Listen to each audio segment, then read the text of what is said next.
दोस्तों, हम अपनी डेली लाइफ में बहुत सारे इलेक्ट्रॉनिक्स इक्विपमेंट्स यूज़ करते हैं जिसमें नंबर ऑफ सेंसर्स यूज होते हैं। इसके अलावा चाहे हम अपने ऑफिस में जाते हों, लिफ्ट में कदम रखते हों या फिर किसी भी टाइप से इलेक्ट्रॉनिक्स इक्विपमेंट्स जहाँ भी यूज होते हैं वहाँ पे नंबर ऑफ सेंसर्स यूज करते हैं।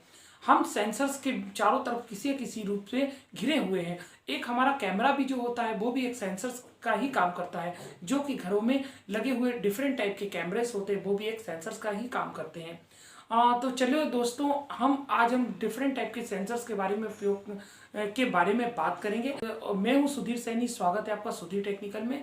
सबसे पहले हम उसके बाद हम आगे चर्चा करें।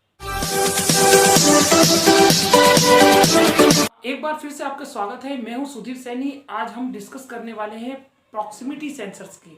जो डिफरेंट टाइप के सेंसर हैं ये सब प्रॉक्सिमिटी सेंसर के अंतर्गत ही आते हैं।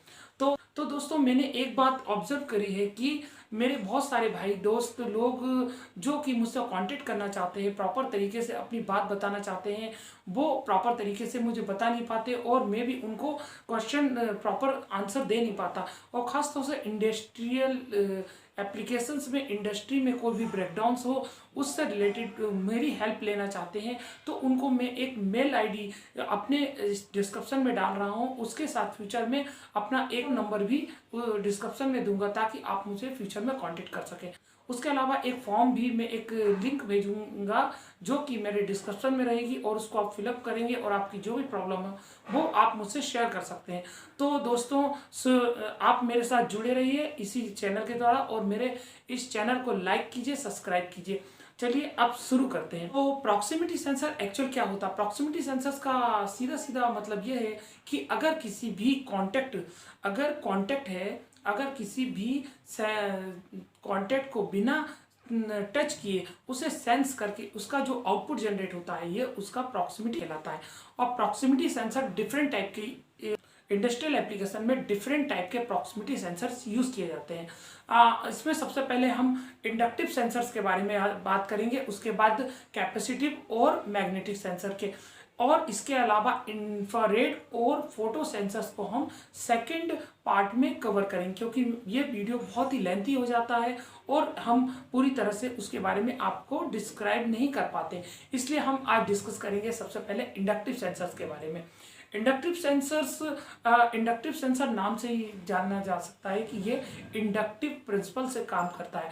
ये फेरिट मटेरियल्स होता है उसके ऊपर एक कॉइल लपेटी जाती है और इसके साथ इसमें ऑक्सीलेटर के द्वारा ऑक्सीलेटिंग इलेक्ट्रोमैग्नेटिक फील्ड जनरेट की जाती है। और इसके कांटेक्ट में अगर कोई भी मेटेलिक ऑब्जेक्ट आ जाता है तो इसमें इसका जो एम्पलीट्यूड है वो एम्पलीट्यूड डिक्रीज हो जाता है और इसके अंदर ईडी करंट, जो मेटल ऑब्जेक्ट है उसमें एक बहुत स्मॉल ईडी करंट फ्लो होने लगता है, जिससे कि ऑक्सीलेशन बढ़ जाता है और एम्पलीट्यूड डाउन हो जाता है। और ये जो वेरिएशन होता है इसमें सेमी ट्रिगर जो आईसीज होती है, सेमी ट्रिगर वो यूज की जाती है।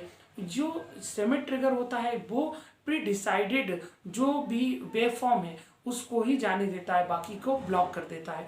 तो सेमी ट्रिगर यूज करते हैं। और सेमी ट्रिगर इसमें जो फ्लैक्चुएशन होता है, जो एम्पलीट्यूड में वेरिएशन आता है उसको सेमी ट्रिगर, जैसा कि इस डायग्राम में दिया हुआ है, सेमी ट्रिगर उसको ब्लॉक कर देता है और उसके अगेंस्ट में सिग्नल एम्पलीफाई होकर स्विचिंग सर्किट में चला जाता है। ये इसका वर्किंग प्रिंसिपल है। इंडक्टिव सेंसर्स में क्योंकि यह इलेक्ट्रोमैग्नेटिक फील्ड इसमें जनरेट होती है तो इसकी जो फील्ड की डिस्टेंस होती है वो बहुत ही कम होती है, इसलिए 60 mm के अप्रॉक्स ही सेंस कर पाता है। लेकिन इसकी फ्रिक्वेंसी काफ़ी अच्छी होती है, ये हाई फ्रिक्वेंसी को सेंस कर लेता है। मतलब कोई भी ऑब्जेक्ट इसमें अगर बहुत ही हाई फ्रिक्वेंसी से इसके पास से गुजरता है तो ये इसको सेंस कर लेता है।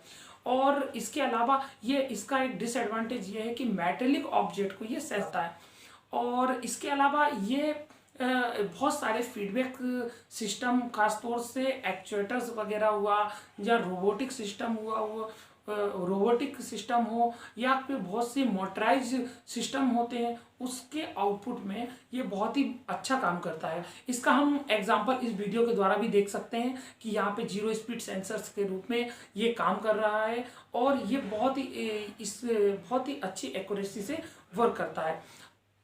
दोस्तों अगला सेंसर है कैपेसिटिव सेंसर।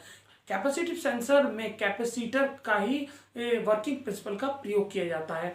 जैसे कि कैपेसिटर में डाइलेक्ट्रिक मटेरियल होता है और दो प्लेट्स होती हैं, और उसी प्रकार से इसमें भी एक फेस प्लेट होती है और दूसरी जो कि ऑब्जेक्ट होती है, सेकंड प्लेट ऑब्जेक्ट काम करता है।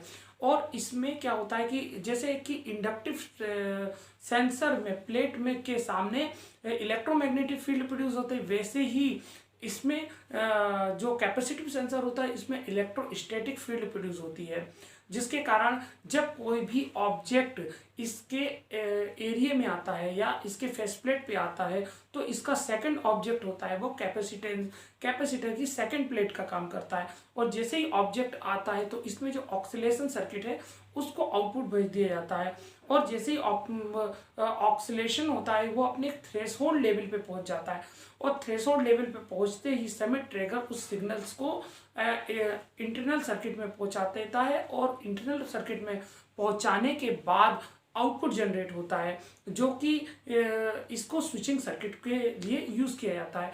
इस प्रकार ये कैपेसिटिव सेंसर वर्क करता है। और कैपेसिटिव सेंसर में इसकी सेंसिटिविटी को पोटेंशियोमीटर, इसके अंदर पोटेंशियल स्विच लगा होता है, कुछ में बटन्स भी यूज होते हैं, या इसके अलावा उसमें एक पोटेंशियोमीटर भी लगा होता है। पोटेंशियोमीटर को वेरी करके इसकी जो कैपेसिटी है उसको घटा और बढ़ा सकते हैं। और इसके अलावा इसका इफेक्ट ये होता है कि इसमें कुछ मटेरियल के अकॉर्डिंग इसकी सेंसिंग डिस्टेंस भी घटती और बढ़ती है, जो उसके मटेरियल के डिफरेंट टाइप के मटेरियल के इलेक्ट्रिक कांस्टेंट पर भी डिपेंड करती है। इसके साथ में एक चीज़ और बता दूं कि जो हम मोबाइल यूज़ करते हैं उसमें भी उसकी जो स्क्रीन होती है या HMI की स्क्रीन होती है वो भी एक कैपेसिटिव ही स्क्रीन होती है, वो भी एक कैपेसिटर का ही एक रूप होता है। जैसे कि हम उसमें दो टाइप के होते हैं, एक म्यूचुअल कैपेसिटेंस होता है, एक सेल्फ कैपेसिटेंस होता है, जो कि जिसमें कि हम टच करते हैं कि उसके अकॉर्डिंग उसमें से कैपेसिटेंस के सिग्नल जनरेट होते हैं, और हमारे जो ऑब्जेक्ट होता है, टच करने वाला ऑब्जेक्ट होता है, वो उसकी सेकंड फेस प्लेट का काम करता है, जिससे कि सिग्नल जनरेट होता है और सिग्नल डायरेक्टली प्रोसेसिंग यूनिट पे पहुंचते हैं और आउटपुट जनरेट होता है। इसी प्रकार ये फोटो जो कैपेसिटिव सेंसर होता है, ये कैपेसिटिव सेंसर भी यही काम करता है। तो दोस्तों हमने कैपेसिटिव सेंसर, इंडक्टिव सेंसर दोनों के बारे में, अब हम मैग्नेटिक सेंसर के बारे में जान लेते हैं।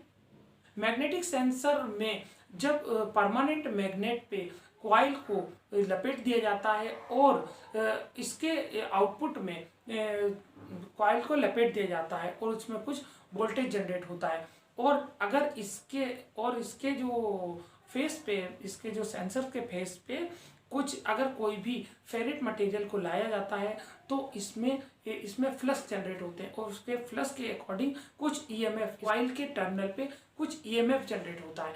जो ये EMF जनरेट होता है वो इस सेंसर द्वारा, ये एम्पलीफायर सर्किट द्वारा एम्पलीफाई कर दिया जाता है, इलेक्ट्रॉनिक सर्किट में प्रोसेसिंग करके स्विचिंग कर लिया जाता है। तो इस प्रकार मैग्नेटिक सेंसर काम करता है। इसके साथ इसका बहुत अच्छा उदाहरण ये रीड स्विच भी है, ये भी मैग्नेटिक प्रिंसिपल पे काम करता है, लेकिन इसके अंदर दो अलग अलग ब्लेड्स होती हैं जो एक दूसरे के काफ़ी कुछ mm के डिस्टेंस पे होती है। अगर इसके पास कोई मैग्नेटिक ऑब्जेक्ट आता है तो ये आपस में चिपक जाती है और कांटेक्ट बना लेती है, इसके अकॉर्डिंग ये स्विचिंग करती है।